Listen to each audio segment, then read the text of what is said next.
Salut à tous, on se retrouve aujourd'hui dans ce mini décor de Noël pour mon calendrier de l'Avent de la chaîne. Ça sera un demi-calendrier de l'Avent, c'est-à-dire que je ne vais pas faire 24 vidéos, je vais en faire seulement 12. Comme ça va éviter de vous spammer tous les jours du mois de décembre. Voilà, ça sera publié tous les jours pairs du mois de décembre. Pour ce calendrier de l'Avent, j'ai ma copine Margot qui a joué les lutins de Noël et qui m'a passé une douzaine, quinzaine de films d'horreur que je n'ai jamais vus auparavant. Donc en fait, tous les jours, je vais découvrir un nouveau film avec vous. Je vais piocher un film au hasard dans ce magnifique sac et je le regarderai après et je vous ferai en fait une mini review du film. Donc ça sera des vidéos qui seront quand même relativement assez courtes. Ce sont des films que je n'ai jamais vus, donc je n'en ai jamais parlé sur la chaîne. Ça sera une découverte pour moi et peut-être pour vous. Donc pour ce premier film, je vais en choisir un dans ma magnifique hotte du Père Noël.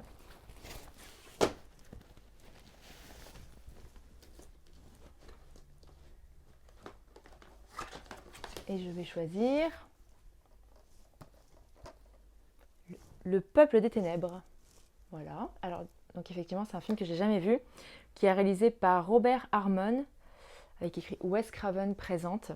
Vous allez de nouveau avoir peur du noir. C'est un film qui date de 2003. Un excellent film fantastique dans la lignée du film Les Autres. Suspense, angoisse, frisson, un thriller palpitant. Bah écoutez, on va découvrir ça et je vous donnerai mon avis après l'avoir vu. Donc on se retrouve après avoir découvert le film Le Peuple des Ténèbres. C'était plutôt sympa dans l'ensemble. Pour ce qui est de l'histoire, on suit le personnage de Julia, qui est une jeune femme qui est étudiante en psychologie, qui, gamine, était victime de terreur nocturne, qui s'était liée d'amitié avec un garçon qui s'appelait Billy, qui était aussi victime de terreur nocturne. Il se retrouve plusieurs années après parce que Billy souffre toujours de ces terreurs nocturnes. Il était persuadé de voir en fait des personnes dans les ténèbres qui essayaient de le prendre en fait pendant son sommeil. Ses parents ne le croyaient pas, etc. Julia est passée complètement à autre chose, mais elle décide quand même de retrouver Billy pour pouvoir en parler avec lui, sauf qu'il se suicide parce qu'il ne supporte plus du tout ses visions. Et elle va décider de mener un peu l'enquête sur les visions en fait qu'ils avaient quand ils étaient gamins. Elle va rencontrer deux amis de Billy qui étaient également victimes de terreur nocturne et qui avaient donc formé une sorte de petit groupe pour pouvoir en parler ensemble. Et après ça, Julia va se mettre à revoir ces terribles visions donc, de ces fameux gens du peuple des ténèbres. Le film est pas mal, j'ai bien aimé l'histoire, ça fait très début 2000 par contre, que ce soit au niveau, je sais pas comment vous dire, mais au niveau de la réalisation et même au niveau de l'histoire, on retrouvait souvent ces histoires avec des jeunes adultes qui étaient obligés d'affronter en fait ce qu'ils avaient vécu dans leur enfance ou dans leur jeunesse. C'est quelque chose qu'on retrouvait souvent, je trouve, dans ce genre de film. C'est plutôt un thriller horrifique, fantastique. Voilà, il n'y a pas vraiment d'horreur, mis à part quand même pas mal de jumpscares qui font leur petit effet ou pas. Mais on est plus dans du thriller fantastique. J'ai passé un bon moment en le regardant.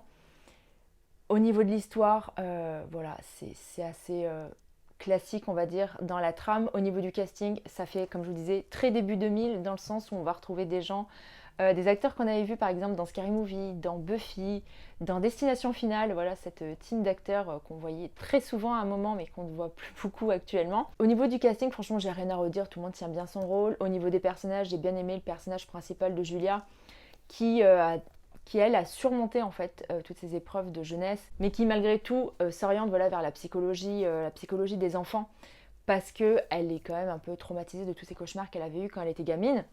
Le personnage de son petit ami par contre, qui est joué par Mark Blucas, qui jouait Riley dans Buffy contre les vampires. J'ai détesté son personnage parce que c'est typiquement le genre de mec qui ne croit absolument pas sa copine alors qu'elle lui raconte précisément quels sont ses problèmes, qu'elle est victime d'hallucinations, qu'elle commence à avoir des traces sur son corps. Lui ne la croit absolument pas et c'est vraiment le genre de schéma qui me saoule tellement dans les films en fait quand les conjoints ne croient pas leur partenaire, c'est quelque chose qui m'agace énormément et ici voilà c'est typiquement le cas. Les effets spéciaux sont très moches. Ça sincèrement c'est très laid, les espèces de créatures là qui sont dans le noir. Alors on ne les voit pas beaucoup donc ça gâche pas énormément le film, mais c'est vrai que les rares fois où on les voit, c'est quand même assez raté on va dire. Il y a une très bonne scène de tension qui se passe dans les couloirs souterrains du métro que j'ai trouvé vraiment bien fichue, qui est suffisamment longue en plus pour pouvoir mettre vraiment dans l'ambiance et vraiment créer un sentiment de terreur qui est vraiment cool. La fin du film est vraiment chouette. Je ne m'attendais pas du tout à ce genre de fin. Et ça a été une bonne surprise, même si je suis quasiment persuadée que j'avais déjà vu ce genre de fin dans d'autres films, mais je serais incapable de me souvenir dans quoi. Et pour une fois, j'ai regardé les bonus, parce que c'est super rare que je regarde les bonus, parce qu'en fait, il y a une fin alternative. Et ça, c'est quelque chose dont je suis assez curieuse, parce que j'aime bien voir si la fin est plus ou moins la même, mais tournée d'une autre façon, ou si c'est diamétralement opposé.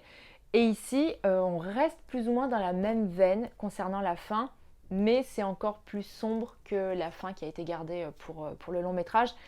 J'ai beaucoup aimé. Écoutez, j'ai passé un bon moment en le regardant. C'était l'occasion de le voir. Voilà. Je pense que peut-être je ne l'aurais pas vu autrement en fait qu'à l'occasion de ce calendrier de l'Avent. C'était une bonne surprise, j'ai bien aimé. Si vous avez envie de passer un bon petit moment, thriller fantastique, voilà, je vous conseille de le regarder. Et comme d'habitude, n'oubliez pas de me laisser un pouce en l'air si cette vidéo vous a plu, ça me fait plaisir, ça m'encourage.